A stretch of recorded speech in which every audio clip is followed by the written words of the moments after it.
Welcome to A Differentiated Life, Session 10. My name is Catherine Kissel and I'm a counselling psychologist. And during this time when we're all confined to our homes, I've decided to offer regular virtual therapy sessions as my way of supporting the wider community. My clinical approach is all about enhancing our differentiation. So my videos think about a live challenge that we're facing and offer some practical tools to help you take a step towards a differentiated life. So previously, I've introduced skills to help calm our emotions when we feel overwhelmed. But sometimes it's difficult to remember those skills when we're suddenly overtaken by emotions. It's like, whoa, missed that train. So this is the first of 3 videos that introduce some behind the scenes prep work that you can do that will make it easier to spot when those emotions are building so that you're able to take some time out to create a little bit of breathing space. So today's session is titled, You're Just Like Your Mother, because it's about learning to recognise family patterns.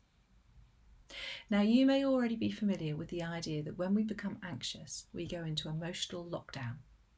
Instead of our prefrontal thinking brain making creative decisions to identify and solve problems, our caveman instinct that's located right back here takes over. Adrenaline fires through our system and we react instinctively. And often that reaction is to bind and reduce the anxiety we feel, not necessarily to solve the problem. So, session 1, I talked about toilet roll panic buying, and that is a great example of this because people started to buy extra toilet roll even though it was irrelevant to the main symptoms of COVID-19. They weren't thoughtfully trying to solve a solution to a problem. The rush was to reduce the anxiety they were feeling. And as it started to get reported on the news, the anxiety was caught and spread like a virus.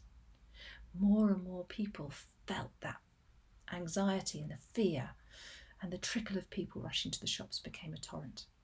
And to be honest, I still find it a bit of a novelty when I go into a supermarket and find toilet roll on the shelves.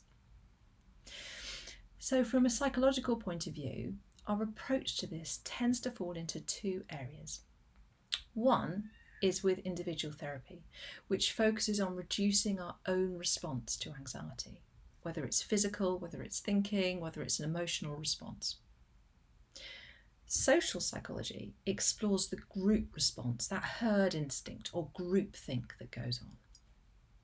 And what I love about differentiation is it's pretty unique as a therapeutic approach because it integrates both the individual response and the social response together. Because you see, growing our differentiation is all about learning to manage our own response to anxiety, calming it, finding our wise brain again to make positive decisions. But the approach is always informed by placing the individual in the group. I call it the relational system. And we tend to be far better at moderating our own response to anxiety when we appreciate that it's co-created. It's formed through our relationships with others. And the most important relational system, where we learnt all our patterns, is the family system. When we've learnt them there, we then go out into our other groups and act them out. So in work, in new family relationships, with our friends. So that's why differentiation coaching to reduce burnout that's in the workplace, which is one of my main research interests, actually incorporates developing an understanding of our early years family dynamics. So, how does an understanding of my family dynamics impact my ability to regulate and calm my emotions so I don't bind them by acting out?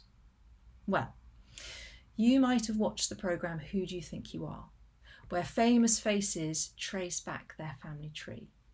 And it shows us that looking back at our past offers us a profound connection with who we are in our present. It makes sense of ourselves.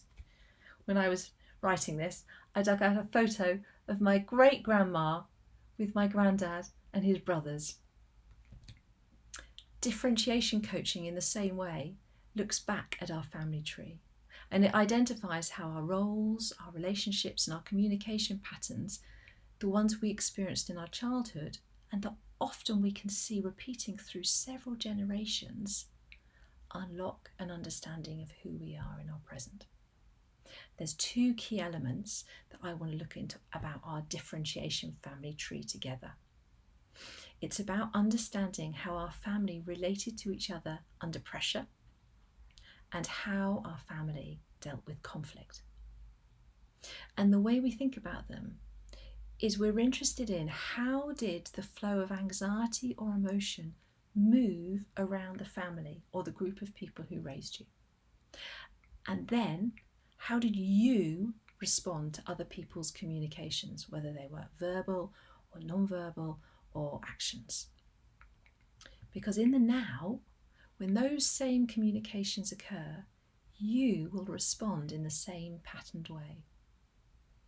So what do I mean by a flow of anxiety?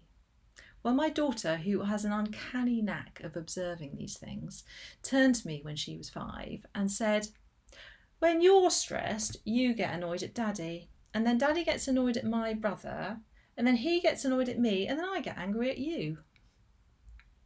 She was dead right. Every family has patterned ways of passing emotions around. And it was one of the key observations that Murray Bowen, who articulated the concept of differentiation, first saw. That behaviours become so automatic that we don't even notice that we're doing them. And that makes us really resistant to considering other ways of responding under pressure or in conflict. So for you, when there was stress or conflict in the family, what happened? Well, my parents had a fight, and so I went and hid in my room and I played on the PlayStation. So how does that come into the now?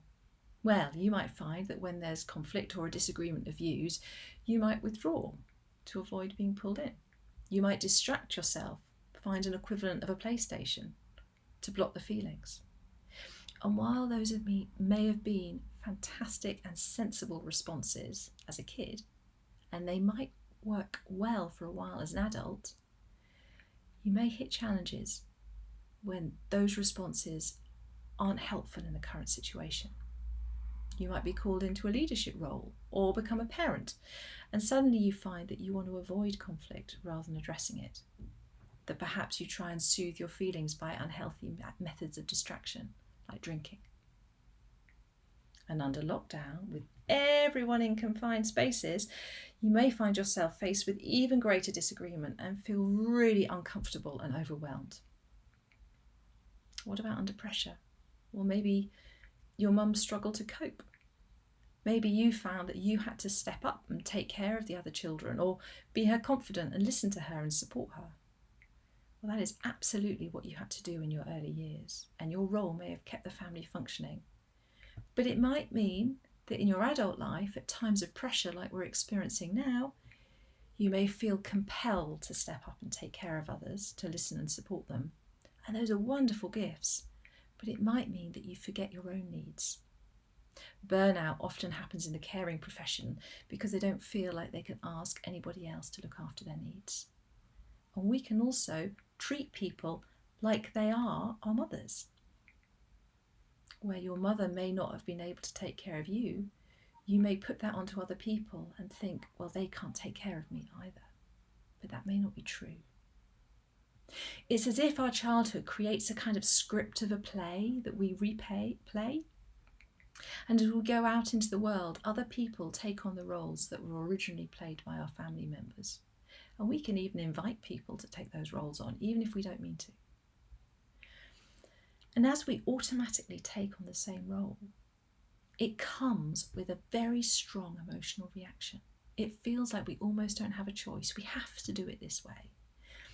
And it can be incredibly difficult to do something different until we begin to see the script.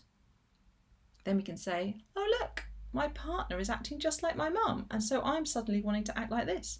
Or, oh look, I'm under pressure and I want to withdraw from the world, just like I did as a kid.